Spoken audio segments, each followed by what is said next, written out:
Humans of the cardboard, welcome back to Just Nuts, guys. Today we are taking a look at a bunch of, I guess, free agent cards from Infinite Forbidden. Seems pretty early to be getting infinite or free agent cards, just because all we have so far is like the cover support and the one new archetype, and then also the Drytron cards. That's like it, basically. All that's been revealed so far. So hopefully there's some good stuff. At first, when I saw some of the artworks here before they, jeez, give me a second here. Before everything got translated, we ended up seeing like the artwork here. So we saw like this mushroom guy, and then there was like a plant link. There's an illusion exceed, a cyber synchro, and a new pendulum. At first I saw like the two plant looking ones, and I was like, oh, is this a follow-up to Rika support? But none of the rest looked like Rika, so it didn't make sense. Still expect Rika later in this set, but let's just take a look at it and let's see if things actually have some potential here. So first off here we have a Heretical. Is a light thunder. Would not have, I mean, I guess obviously it has like the electricity thing going on here, but wasn't the first thing that came to my mind. Light thunder effect monster, level 5 and 1400 attack, 0 defense. You can only use the first and second effects once per turn. If a monster whose original type is thunder is sent from your hand and or field to the graveyard, you can special summon this card from the hand. Okay, conditional special summon, but it seems pretty easy to fulfill in most instances. If a thunder monster's effect is activated in the hand while you control this monster, you can special summon one Shiver token, Thunder Dark level 1/0/0, to the field. Interesting. So no restriction whatsoever, but he does just get you a couple of thunder monsters out, which is kind of neat. Both conditions are relatively easy to fulfill, but I don't think this card's like uber searchable at all, so that's like my one question. This card to me makes me raise an eyebrow on how we talked about how those 4 archetypes were reprinted in the OCG. One of them is Thunder Dragon. Maybe we won't get direct Thunder Dragon support, but maybe something like this is what they're alluding to, because this does obviously have a synergy with Thunder archetypes, and other than maybe like Sprite, but Sprite locks you into 2s, so like Sprite isn't really like a Thunder archetype. At least Thunder Dragon is probably the number one Thunder archetype that comes to mind when looking at generic Thunder support like this. So interesting card, not a card I'd throw away. It's definitely like got some extension capabilities here for sure. But I'd have to see more, to be honest. So cool. All right, next up we move to the Pendulum monster here. This is Deceive Blaster, the Matchless Turret. This is a light machine pendulum effect monster. Scale is 5, 500 attack, 2000 defense. The pendulum effect says, negate all cards and effects activated in this card's column. That's interesting.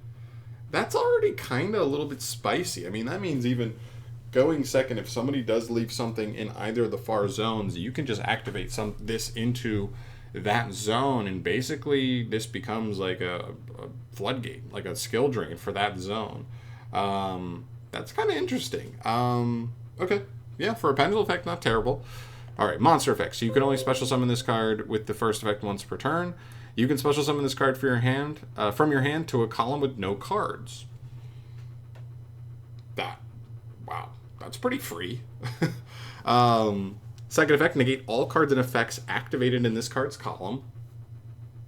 Okay.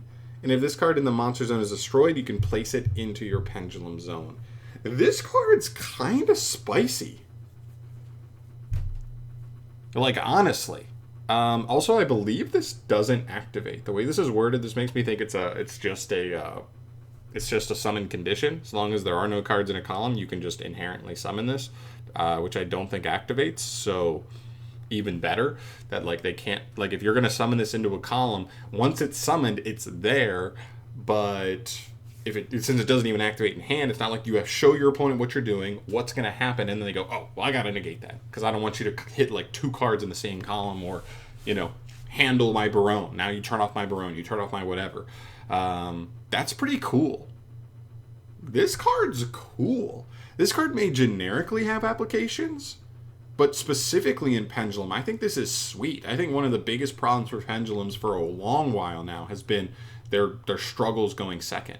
And this is a card that is a basic extender. This gives you half the material for something like a Beyond the Pendulum, and if Electromite ever comes off the list, half the material for Electromite. It doesn't have big attack. It's a 500 attack, 2000 defense. If those are swapped, I think this was even better, because then it's like a free special. It's turning off stuff in its column, and then it could potentially even beat over something else. Like, let's say you summon it into a column that like IP Masquerade's in, and then that's turned off, so now you can just go battle phase and walk over it. Boom. Problem solved. Very, very cool. I think this card's cool. I think this has some cool, some really cool applications here for sure. And then even if you're able to destroy it, just go ahead and put it back into the... Yeah, I mean, I don't know, man. I think this card's pretty cool. Also, just the generic ability to just like summon this guy. If there's any deck that's able to just like maybe put him in grave and then quick effect summon him on the opponent's turn, or something to that effect, quick pendulum summon. I think there are ways to quick pendulum summon. Don't think they're super consistent, but summoning him into a column of something you want to negate, pretty cool as well. Cool card, honestly. I think this is a pretty good generic card. I think it obviously has way more applications in Pendulum, but could have applications in other decks too. We'll see. All right, next up we have a Cyber Synchro. Very cool. The name is so weird. DPA Jean Demore. Doing my best. Fire Cyber Synchro. It's a tuner as well. It's a level 8. It's a good level. 2000 attack, 2800 defense. It's completely generic. Takes any tuner and non-tuners, plus one or more non-tuners. And you can only use its 2 effects once per turn each. If this card is Synchro summoned, you can special summon one level 4 Cyberse monster from your graveyard in defense position. But its effects are negated. Also, you cannot special summon for the rest of this turn except Cyberse monsters. Second effect, when your Cyberse monster inflicts battle damage to your opponent during battle with their monster. When yours... Okay.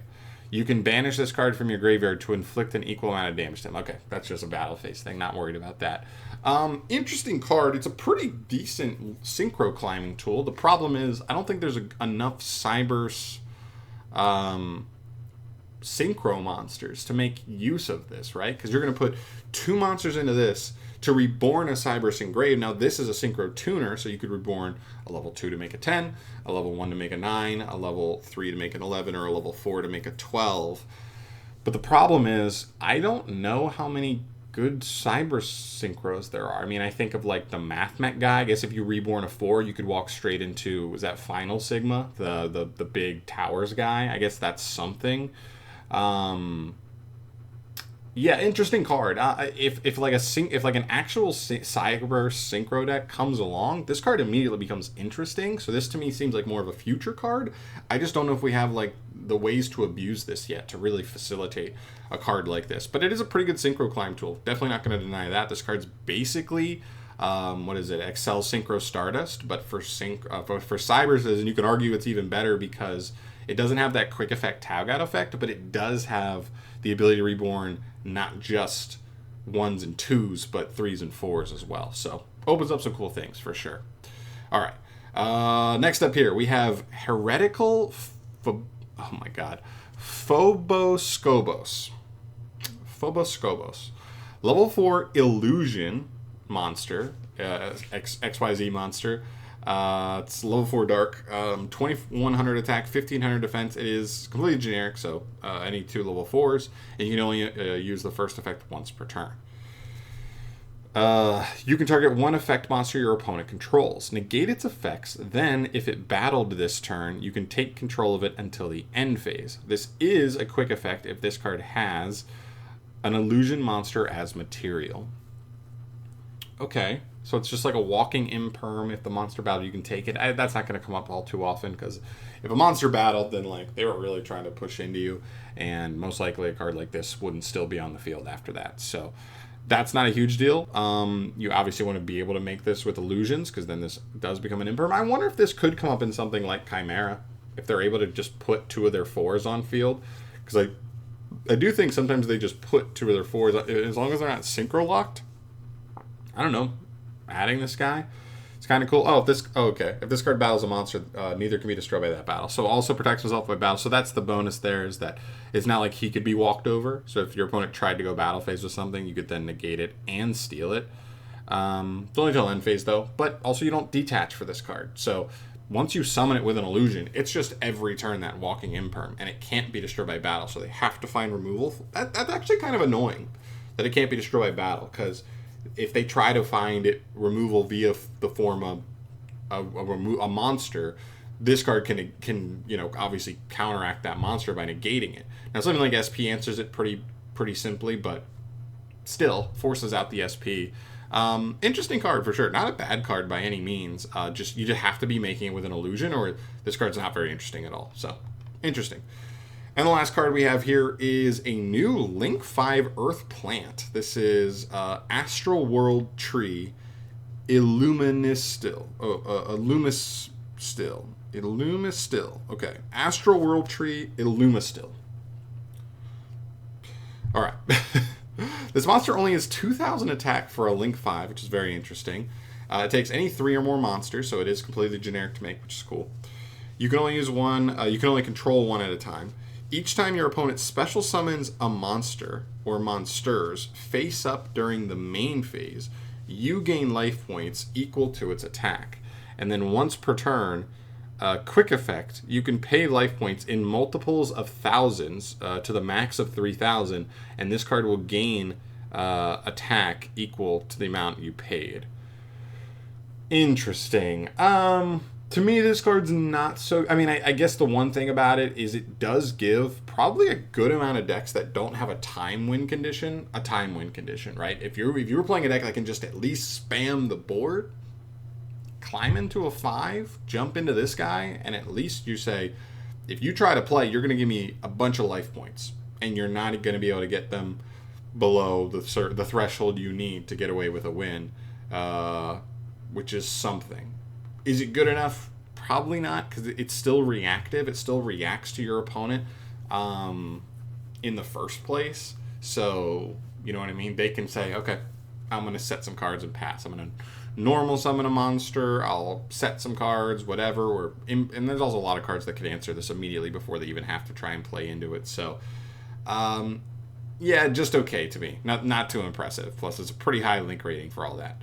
So all in all, some interesting cards here. A lot of stuff that's very, like, specific niche support, right? Like, I think basically all 4 of the first 4 cards to me are pretty interesting. It's just Thunder-based. Not a lot of Thunder decks going on right now. If, like, Thunder Dragon Colossus comes off the ban list, or, like I talked about, with kind of like the Musketeers, where they kind of have a new archetype that came out that, like, synergizes really well with them, but they could also still get their own support here. If Thunder Dragon also gets their own support here, then maybe this guy becomes even more interesting as an extender for them. We will see how that turns out, but I still think it's like a decent card overall. This guy, I probably have the most hope for generically. He could actually just be a decent side deck card, or just even a main deck card to help just go second in general in Pendulum decks. Cool card for sure. This guy's cool, but again, I don't think his tools exist just yet. Being able to abuse him, it's just not really a great Synchro tool. Maybe if Mathmech Circular comes off the ban list, then the Mathmech engine becomes way more interesting to be able to facilitate a card like this. But right now it doesn't seem like he is, but I think it's still a decent stash card. And same thing with this guy. Again, like, we're going to get more and more illusion cards as these sets churn out, because it's the newest monster type. Konami probably wants to fill that, just round out that monster type. They'll give us probably some new archetypes as we go along, some new generic cards, and a card like this could become a lot more accessible then, because it is generic, but you do need to at least throw one illusion monster into it. So, cool card. And then this guy's probably the biggest whiff to me. Again, he could come up for some decks that just have extra deck space, spam the board, and go, you know what, I don't have a time win condition, and I'm tired of losing games in time, so let me just play this card so I at least have something I can have hope in those situations. We'll see. But yeah, all in all, interesting stuff for sure. Was not expecting to see the free agents come out this early on. It's only 5 of them, but there's some definitely interesting cards. Let me know your thoughts down below. Is there anything I missed specifically about any of these cards? Any specific synergies with archetypes that, make them a little more interesting than I gave them credit for? I'd love to hear your thoughts on that stuff down below. But I'm out of here for today. Thank you so much for watching. As always, subscribe to the channel, guys. I'm bringing you news as soon as anything drops, so go ahead and sub to the channel if you want to stay up to date on all things Yu-Gi-Oh! News. Shout out to YG Organization. They do a phenomenal job getting this stuff translated quickly and efficiently and accurately, all that stuff. They do a really, really good job, so follow them as well. Give them support for sure. But yeah, I'll see you guys in the next video. Thanks for watching. Peace.